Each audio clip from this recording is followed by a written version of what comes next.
Warahmatullahi wabarakatuh. Innal hamdalillah nahmaduhu wa nasta'inuhu wa nastaghfiruh wa na'udzu billahi min shururi anfusina wa min sayyiati a'malina. May yahdihillahu fala mudilla lahu wa may yudlil fala hadiya lahu.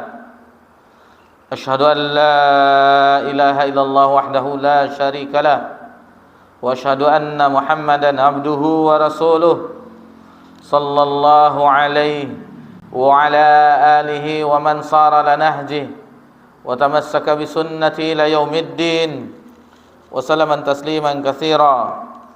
Ya ayyuhalladzina amanu taqullaha haqqa tuqatih wa la tamutunna illa wa antum muslimun.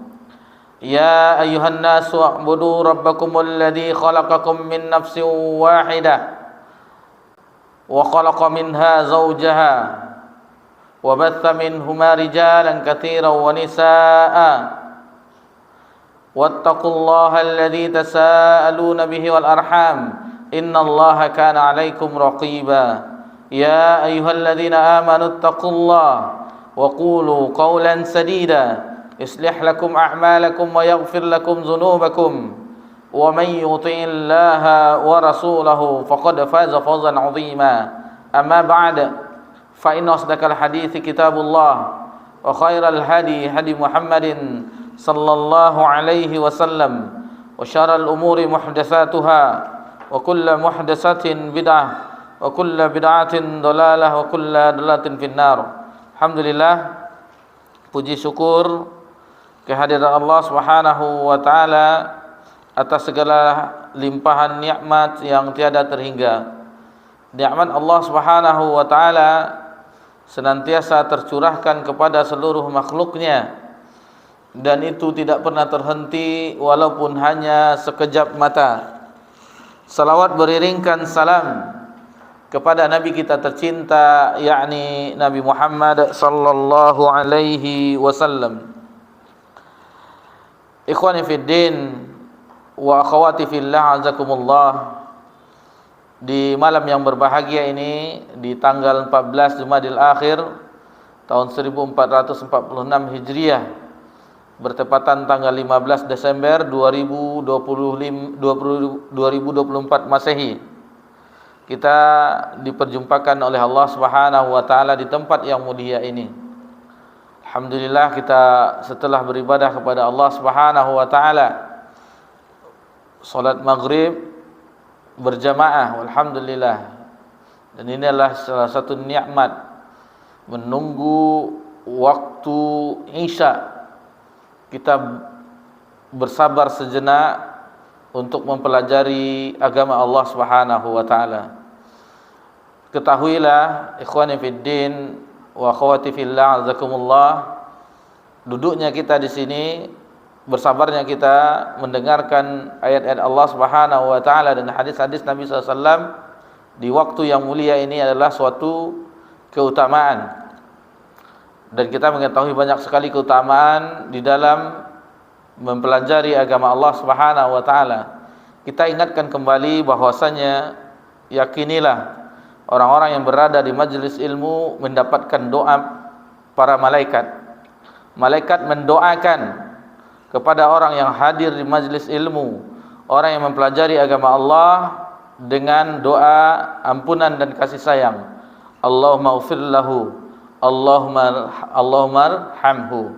Jadi Allah di para malaikat meminta kepada Allah, berdoa agar orang yang mempelajari agama Allah Subhanahu wa taala diberikan ampunan dan kasih sayang. Kemudian di riwayat yang lain disebutkan bahwasanya sampai Nabi bergegas sampai-sampai kelihatan betis Nabi SAW, saking agak kencangnya Nabi dari rumahnya untuk memberi kabar gembira kepada para sahabat yang mereka bertahan di Masjid Nabawi untuk menunggu waktu Isya, bahwasanya dibukakan pintu-pintu langit. Dibukakan pintu-pintu langit. Alangkah banyaknya tercurahnya rahmat Allah Subhanahu wa taala, orang yang menunggu di waktu maghrib menjelang Isya. Apalagi kita tidak membuat sesuatu yang sia-sia. kita mempelajari agama Allah Subhanahu wa taala. Jadi sebenarnya jadwal kita bukan di hari Ahad, jadwal kita di hari Selasa di kajian Kitabut Tauhid di musola kita ini, kan tetapi jadwal di tempat yang lain itu kosong. Jadi seolah-olah kita merasa rugi, yang biasanya kita mendapatkan keutamaan, keuntungan, laba yang besar, tentunya berupa keutamaan di sisi Allah Subhanahu wa taala, pahala yang besar di sisi Allah Subhanahu wa taala. Tentu kita tidak mau merugi. Jadi kita meskipun dengan keadaan yang seperti ini, special edition istilahnya, kita waktu spesial di hari Ahad ini kita tetap melanjutkan pelajaran kita di Kitabut Tauhid, dan hanya kepada Allah kita memohon petunjuk hidayah dan rasa syukur kepada Allah bisa mempelajari, melanjutkan pelajaran Kitabut Tauhid di malam yang berbahagia ini. InsyaAllah kita di malam ini memasuki bab yang ke-56 di dalam Kitabut Tauhid. Bab yang ke-56. Siapa yang membaca? Tafadhal, tafadhal. Tidak dimohon dengan menyebut wajah Allah kecuali surga. Muallif Syekh Muhammad At-Tamimi rahimahullah ta'ala memberikan judul bab di bab yang ke-56, babun la yus'alu biwajhillah illal jannah. Bab tidak atau larangan meminta, memohon dengan wajah Allah kecuali surga. Bab ini memberitahukan kepada kita bahwasannya bentuk kesempurnaan tauhid, bentuk pengagungan kepada Allah Subhanahu wa taala, yaitu meminta di dalam doa dengan menggunakan wajah Allah, meminta dengan wajah Allah, yaitu sesuatu yang besar, tidak boleh sesuatu yang remeh. Jadi kita meminta dengan ini, yaitu wajah Allah, dengan wajah Allah.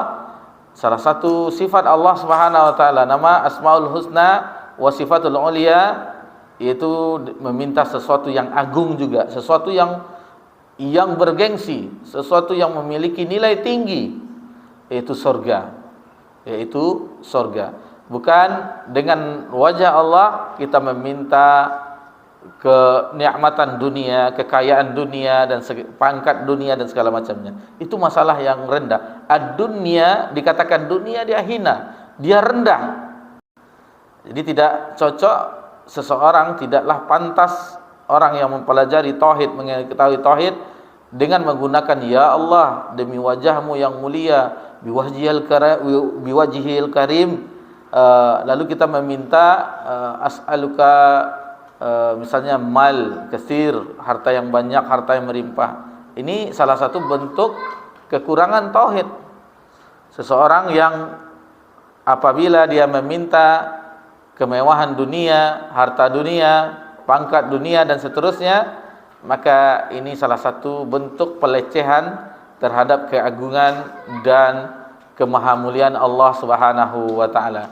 Jadi tidak dibenarkan bagi seseorang yang apabila dia berdoa kepada Allah yaitu meminta sesuatu yang remeh, sesuatu yang receh. Hanya satu dalil yang dibawakan oleh muallif pada bab ini, maka mari kita sama-sama mendengarkannya. Jabir radhiyallahu anhu menuturkan, Rasulullah sallallahu alaihi wasallam bersabda, la yus'aluka biwajhi llahi illa al-jannah. Tidak boleh dimohon dengan menyebut wajah Allah kecuali surga saja. Hadis riwayat Abu Dawud. Taib. Jadi hanya satu dalil dibawakan oleh muallif pada bab yang ke-56 ini, yaitu hadis dari Jabir, an Jabirin qal, dari Jabir bin Abdullah radhiyallahu anhuma qal, ia berkata, qala Rasulullah sallallahu alaihi wasallam, telah bersabda Rasulullah sallallahu alaihi wasallam, la yus'alu biwajhillahi illal jannah. Tidak boleh memohon sesuatu dengan menyebut wajah Allah illal jannah, kecuali surga. Rawahu Abu Daud. Hadis ini diriwayatkan oleh Imam Abu Daud di dalam sunannya. Taib, sedikit kita jelaskan tentang kedudukan hadis ini. Jadi muallif, penulis rahimahullah ta'ala membawakan hadis ini, yang hadis tersebut lengkap dengan sanadnya berbunyi haddatsana Abul Abbas Al-Qaluri. Jadi dari Abul Abbas Al-Qaluri, kemudian haddatsana Ya'qub bin Ishaq, dari Ya'qub bin Ishaq, kemudian Al-Hadrami, Ya'qub bin Ishaq Al-Hadrami, kemudian an Sulaiman bin Mu'adz, dari Sulaiman ibnu Mu'az ibn Mu'az At-Taimi, kemudian haddatsana Ibnul Munkadir, dari Ibnul Munkadir an Jabirin radhiyallahu anhu, dari Jabir. Jadi sanad yang lengkap dari Imam Abu Daud. Jadi Abu Daud mendapatkan haddatsana Abul Abbas Al-Qaluri dari Abul Abbas, kemudian Abu Abbas gurunya ini mendapatkan dari gurunya haddatsana Ya'qub bin Ishaq Al-Hadrami, kemudian Ya'qub bin Ishaq Al-Hadrami mendapatkan dari gurunya lagi an Sulaiman bin Mu'az At-Taimi, kemudian Sulaiman bin Mu'az mendapatkan dari gurunya yaitu Ibnul Munkadir mendapatkan dari sahabat yang mulia Jabir bin Abdillah. Jadi hadis ini diperselisihkan oleh para ulama ulul hadis. Hadis yang dibawakan oleh Imam Muhammad At-Tamimi rahimahullah ta'ala di bab ini itu diperselisihkan oleh ulama. Yang pertama, jumhur ulama, ini jumhur, mayoritas ulama mendoifkan hadis ini. Hadis yang dibawakan pada bab ini doif. Kemudian dengan alasan ada perawi yang kita sebutkan tadi, haddatsana Abul Abbas Al-Qaluri, haddatsana Ya'qub bin Ishaq Hadrami, kemudian an Sulaiman bin Mu'az At-Taimi. Di sini masalahnya, hadisnya di sini. Ada Sulaiman bin Mu'az At-Taimi, itu yang diperselisihkan oleh ulama. Jumhur ulama menilai beliau adalah seorang yang dhaif, perawi yang dhaif. Itu makanya derajat hadis ini menjadi dhaif, karena Sulaiman di rapornya dinilai oleh para ulama ahlul hadis itu dhaif. Akan tetapi ada pendapat yang kedua. Yang kedua yaitu pendapat dari Imam Ahmad ibn Hanbal rahimahullah taala. Imam Ahmad mengatakan bahwa dia thiqah, dia terpercaya, dia dipercaya, terpercaya, thiqah. Karena apa? Alasannya kata Imam Ahmad, Sulaiman bin Mu'az At-Taimi itu salah seorang perawi dari Imam Muslim di sahihnya. Jadi Imam Muslim di sahihnya itu ada perawi salah satunya yaitu Sulaiman bin Mu'az yang dianggap dhaif oleh jumhur mayoritas ulama. Wallahu alam bissawab. Kita tentu lebih cenderung kepada pendapat yang mayoritas jumhur. Jumhur mengatakan bahwa hadis ini derajatnya dinilai dhaif oleh mayoritas ahlul hadis. Lalu bagaimana dengan pendapat Imam Ahmad yang mengatakan bahwa Sulaiman bin Mu'az At-Taimi adalah perawi hadis di Sahih Muslim?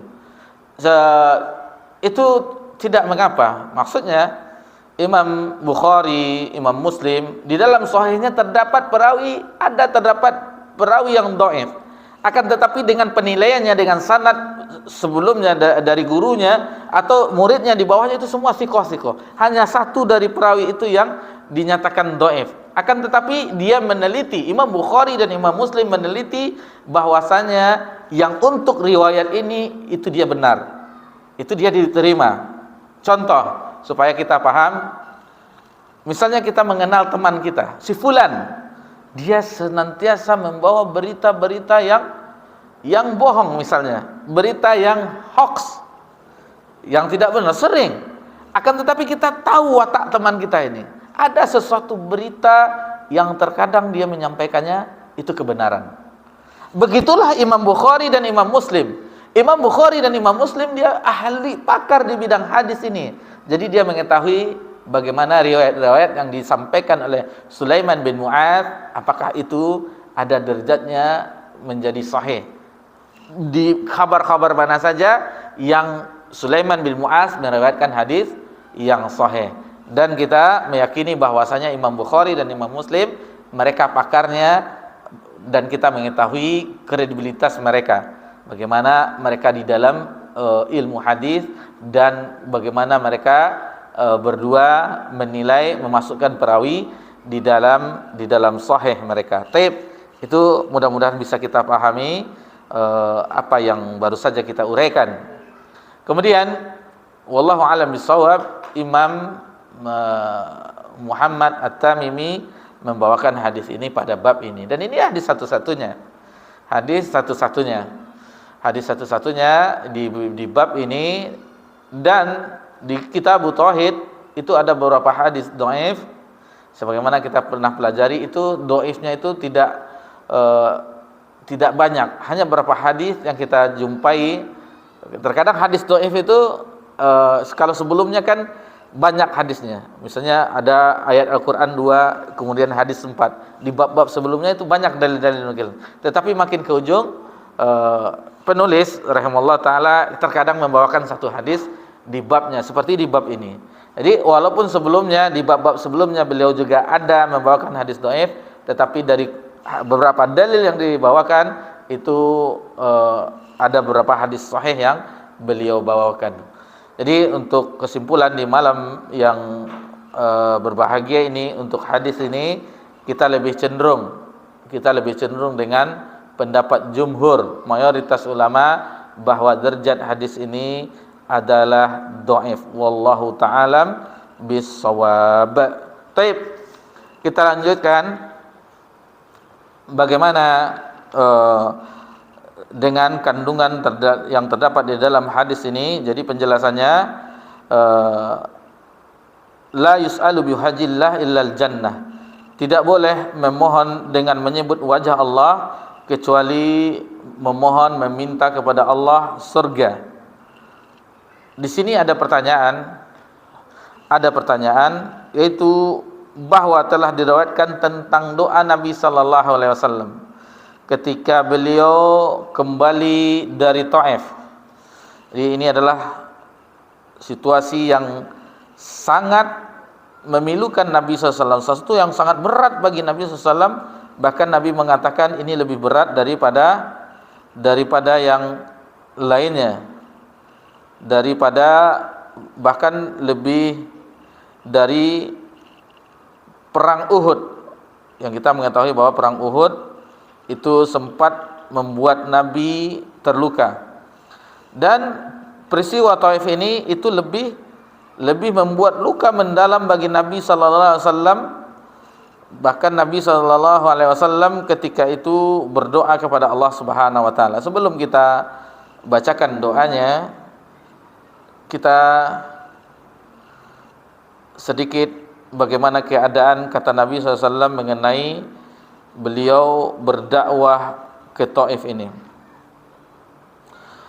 Ummul Mukminin Aisyah radhiyallahu anha pernah bertanya kepada beliau sallallahu alaihi wasallam, "Hal ataka 'alaika yaumun kana ashadda 'alaika min yaumil Uhud?" Apakah engkau pernah mengalami suatu hari yang lebih berat dibandingkan dengan saat perang Uhud?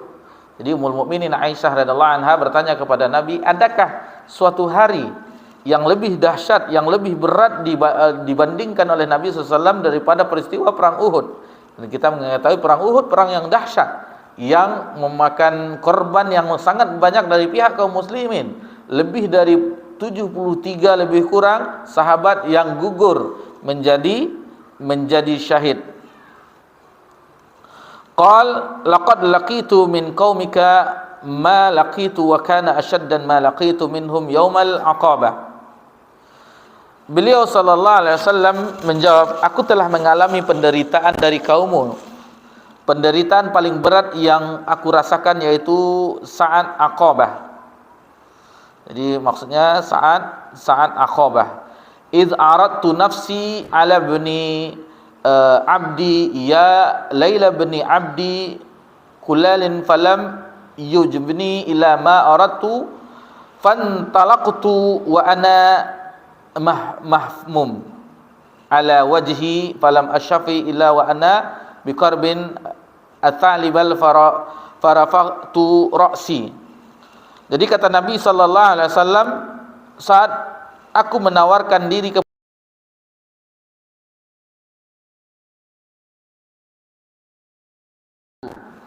aku pun pergi dengan wajah bersedih. Aku pun pergi dengan keadaan wajah bersedih. Aku menyadari diri ini kecuali ketika di qarn as-salib. Jadi Nabi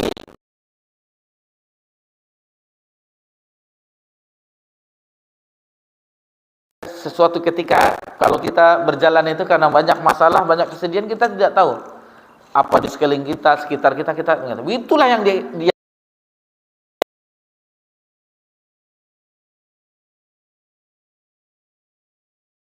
sadar bahwasanya baru beliau tersadar setelah sampai di suatu tempat namanya Al-Qarn As-Sa'alib, baru beliau tersadar tahu-taunya sudah sampai di sini.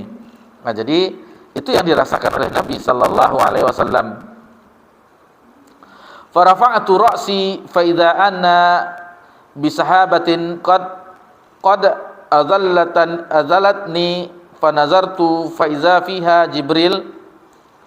Nah, jadi lalu aku angkat kepalaku, kata Nabi sallallahu alaihi wasallam. Tiba-tiba aku berada di bawah awan yang sedang menaungiku. Aku perhatikan awan itu ternyata ada malaikat Jibril. Nah, jadi kita secara apa saja, secara terjemahan, lalu ada malaikat Akhshabain, malaikat penjaga dua gunung. Lalu ditawarkan kepada Nabi sallallahu alaihi wasallam agar diambil gunung, dipotong gunung itu untuk ditimpakan ke penduduk Taif. Akan tetapi Nabi sallallahu alaihi wasallam tidak menerima tawaran tersebut. Nabi tidak menerima tawaran tersebut. Bahkan Nabi sallallahu alaihi wasallam yaitu bal arju ayyukhrijallahu min aslabihim may ya'budullah wahdahu la syariku bih syai'a la yusyriku bihi syai'a. Jadi aku memohon, aku berharap Allah yaitu akan mengeluarkan dari sulbi mereka, dari tulang sulbi mereka, keturunan yang beriman, yang beribadah kepada Allah Subhanahu wa taala. Jadi itulah yang dirasakan oleh Nabi, saking beratnya keadaan tersebut.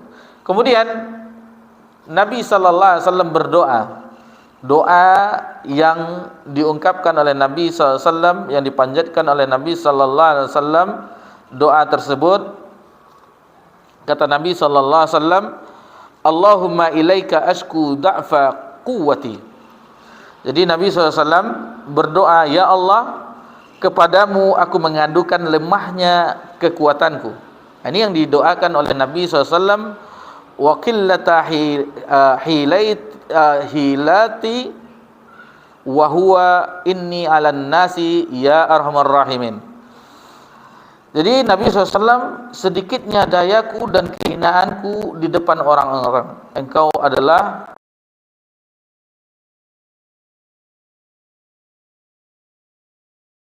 wa anta rabbi, engkau adalah Robnya orang-orang yang lemah, dan engkau adalah Robku.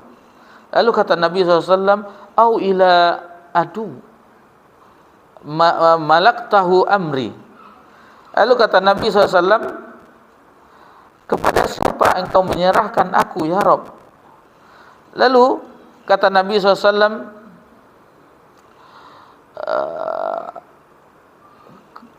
au ila aduun malaktu amri in lam yakun bika ghadab alayya fala ubali. Kata Nabi SAW dengan doa yang sepenuhnya kepada Allah Subhanahu wa taala, kata Nabi, kepada orang jauh yang bermuka masam padaku, yang marah kepadaku, atau kepada musuh yang engkau kuasakan urusanku kepadanya, jika tidak ada kemarahan dari engkau kepadaku, kata Nabi, ubali, aku tidak peduli. Namun kata Nabi sallallahu alaihi wasallam, apa yang diharap oleh Nabi SAW, walakin afiatak, akan tetapi kata Nabi SAW, ampunanmu itu lebih dariku. Huhiya au sya'li wa'uzu binuri wajhik. Di sini dia wa'uzu binurin wajhik. Jadi Nabi SAW berdoa dengan wajah Allah Subhanahu wa taala. Kata Nabi sallallahu alaihi wasallam, aku berlindung kepada cahaya wajahmu. Jadi di sini Nabi SAW meminta kepada Allah Subhanahu wa taala dengan menggunakan wajah. Sementara di bab ini bahwasanya tidak boleh berdoa menggunakan wajah Allah ilal jannah, kecuali surga. Lalu bagaimana dengan kasus ini? Nabi SAW berdoa dengan meminta dengan menggunakan wajah Allah Subhanahu wa taala. Kata Nabi sallallahu alaihi wasallam, allazi asyraqat bihi az-zulumat wa salluha alaihi amrud dunya wal akhirah min an tunazzala bi ghadabka an takhullu bi sakhatuk. Jadi di sini Nabi sallallahu alaihi wasallam meminta dengan wajah Allah yang menjadikan kegelapan bersinar terang, dan karenanya urusan dunia dan akhirat menjadi baik, dari kemarahanmu yang engkau timpakan kepadaku atau kemurkaanmu yang engkau timpakan, yang engkau turunkan kepadaku. Bagimu segala kemuliaan sehingga engkau redha, tidak ada daya dan kekuatan kecuali pertolonganmu, pertolongan Allah Subhanahu wa taala. Jadi bagaimana? Jadi tadi kita mengetahui tidak boleh nas yang dibawakan hadis Jabir, tidak boleh berdoa dengan menggunakan wajah Allah kecuali surga. Sementara Nabi di sini menggunakan biwajillah, dengan wajah Allah. Taib. Jadi ada beberapa hadis yang disebutkan doa seperti, ya Allah, engkau adalah Rabb yang lebih berhak untuk disebut dan berhak untuk disembah. Kemudian aku berlindung dengan cahaya wajahmu, karenanya langit dan bumi menjadi terang benderang. Atau aku berlindung kepada wajah Allah yang maha mulia dengan nama Allah yang maha agung dan kalimat-kalimatnya yang sempurna dari segala keburukan, kematian dan kejahatan. Jadi ada doa-doa yang lain yang diucapkan oleh Nabi sallallahu alaihi wasallam, bahwasanya Nabi menggunakan a'udzu biwajhillahil karim wa bismillahil azim wa bi kalimatit tammati wa min syarris sama wal lamah. Jadi ada Nabi menggunakan doa-doa yang tidak meminta surga tetapi dengan menggunakan wajah Allah. Jadi tentang doa-doa yang tadi yang kita sebutkan, maka jawabannya bahwasanya hadis yang diriwayatkan adalah permintaan sesuatu yang mendekatkan kepada surga dan permintaan perlindungan dari amal yang dapat menghalangi seseorang untuk masuk surga. Jadi itu maksudnya. Maksud dari hadis tersebut agar sesuatu yang menghalangi untuk masuk surga, maka Nabi berlindung dengan wajahnya. Otomatis itu meminta agar dimasukkan ke dalam surga Allah Subhanahu wa taala. Jadi kalau kita simpulkan pembahasan ini, bahwasanya larangan dari hadis ini bahwasanya tidak boleh meminta kecuali dengan wajah biwajillah ilal jannah, yaitu bahwasanya itu meminta urusan dunia, meminta pangkat, jabatan, istri, segalanya itu dengan wajahmu yang mulia ya Allah, maka berikan saya keturunan yang ini, harta yang banyak, istri yang solehah. Tidak, itu tidak dibenarkan. Adapun yang dibolehkan yang menggunakan wajah Allah yaitu yang pertama sesuai dengan hadis tadi, ilal jannah, kecuali surga. Yang kedua berlindung dari neraka, itu boleh dengan menggunakan wajah Allah biwajillah. Kemudian berlindung dari kemurkaan Allah, sebagaimana Nabi tadi menggunakan wajah Allah agar berlindung dari, yang penting engkau tidak murka ya Allah, yang penting engkau redha. Itu makanya Nabi SAW menggunakan biwajillah. binuri wajik, dengan cahaya wajahmu yang terang. Jadi itu yang bisa kita pelajari dari hadis-hadis yang bahwasanya ada lafaz Nabi berdoa bukan meminta surga langsung, akan tetapi Nabi SAW itu agar jauh dari murka Allah dan jauh dari tentunya dari neraka Allah Subhanahu wa taala. Namun ada hadis yang sahih juga Nabi SAW, Allahumma inni as'alukal jannah wa ma yuqarribu ilaiha minal qawli wa min qaulin wal amalin. Kemudian wa'udzubika minan nar wa ma yuqarribu ilaiha min qaulin wa amal. Jadi ya Allah, aku meminta kepada Engkau surga dan segala apa yang mendekatkan dengannya, baik itu perkataan dan perbuatan. Wa'udzubika minan nar, dan aku berlindung kepada Engkau dari neraka. Wa ma yuqarribu ilaiha, dan apa-apa yang mendekatkannya min qaulin wal amalin, dari perkataan dan perbuatan. Taib. Jadi hadis-hadis seperti ini itu sangat banyak, maka yang bisa kita pelajari pada bab ini bahwasanya yang tidak boleh meminta biwajhillah, la yas'alu biwajhillah, la yas'alu biwajhillah ilal jannah, kecuali surga, adalah meminta harta, rezeki, kelapangan kehidupan dan seterusnya.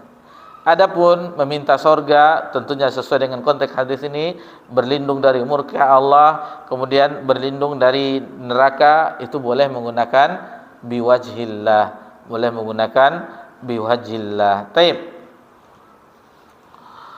Kemudian yang bisa juga kita ambil pelajaran bahwasanya selain yang tadi larangan meminta sesuatu dengan biwajhillah ilal jannah, kemudian pelajaran berikutnya tentang menetapkan asma wa sifat bagi Allah, sifat Allah, wajah. Ini yang tidak bisa diterima oleh orang-orang yang menolak sifat Allah Subhanahu wa taala, dan mereka tidak mau karena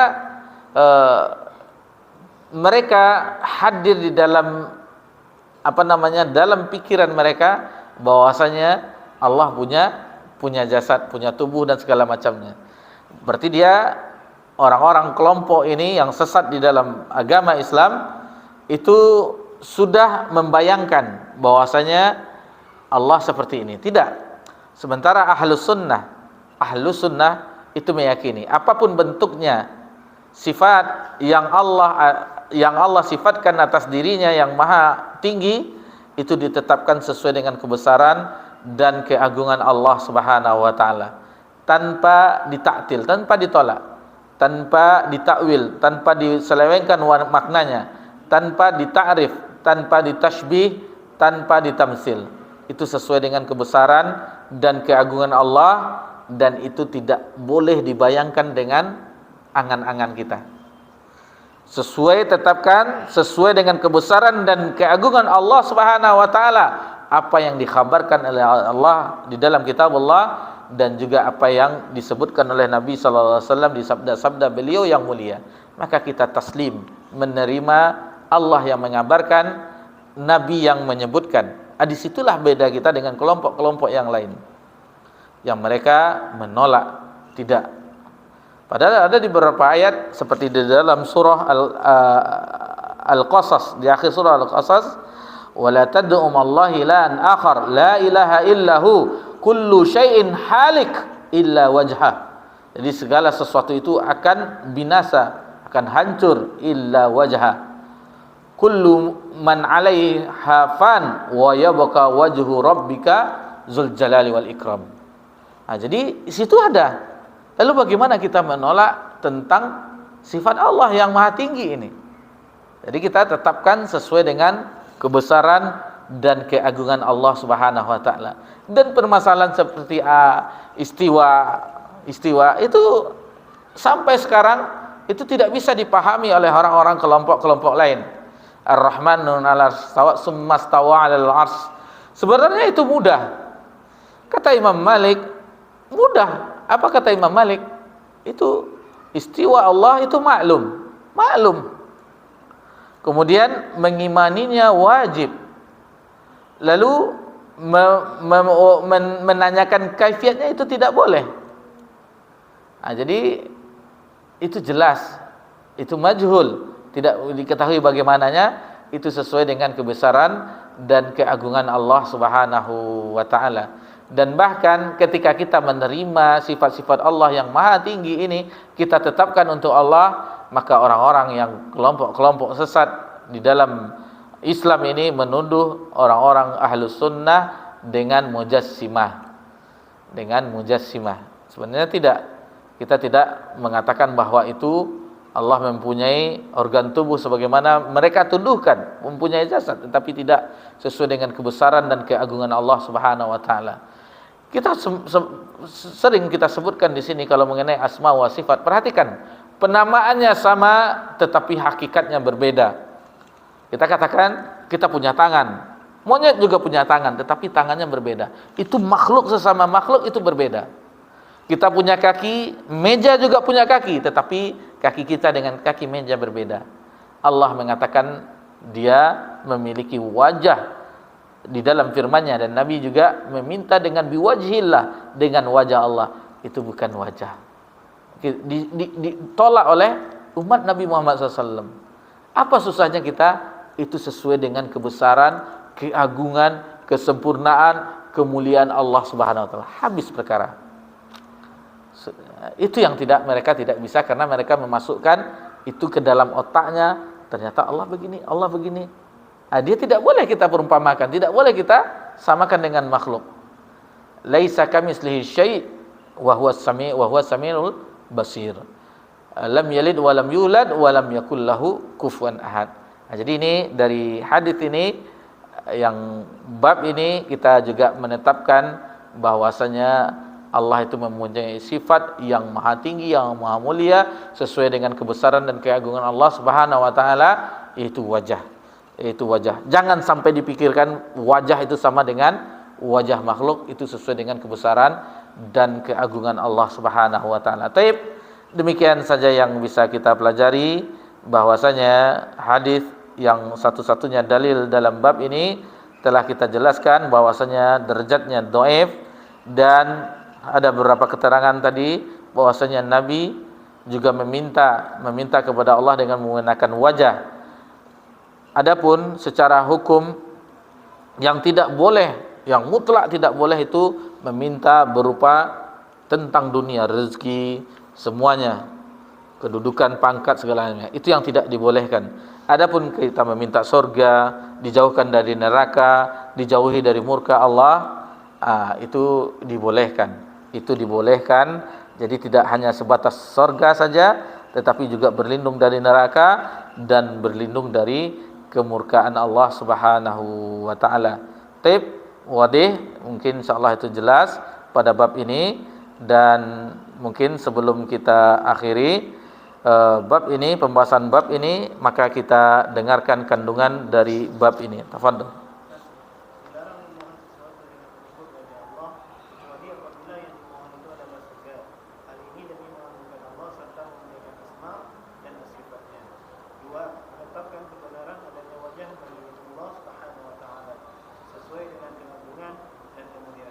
Taib, alhamdulillah.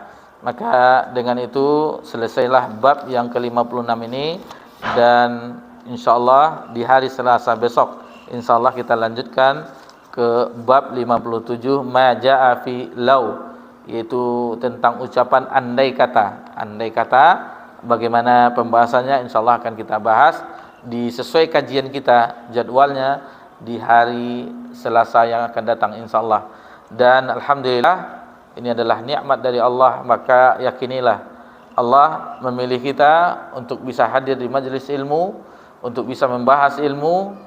Dan perhatikanlah tentang ucapan.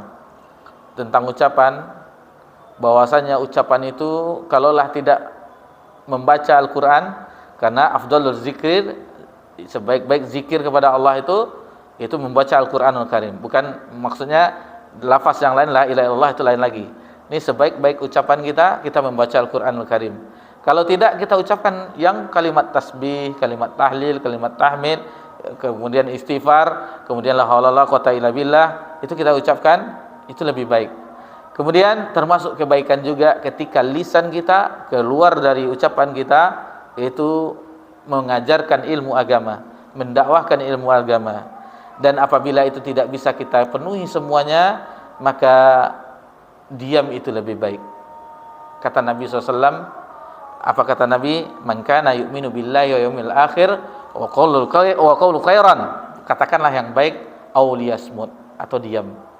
Daripada kita, seandainya kita tadi tidak ada kajian, mungkin sudah banyak lisan kita yang membicarakan sesuatu yang tidak bermanfaat. Alhamdulillah kita diberikan karunia oleh Allah Subhanahu wa taala. Allah berikan kita ucapan-ucapan yang itu mengandung zikir kepada Allah, mengingat Allah Subhanahu wa taala, dan itu membuat kita bahagia tentunya kalau kita menyadari tentang perihal-perihal seperti ini.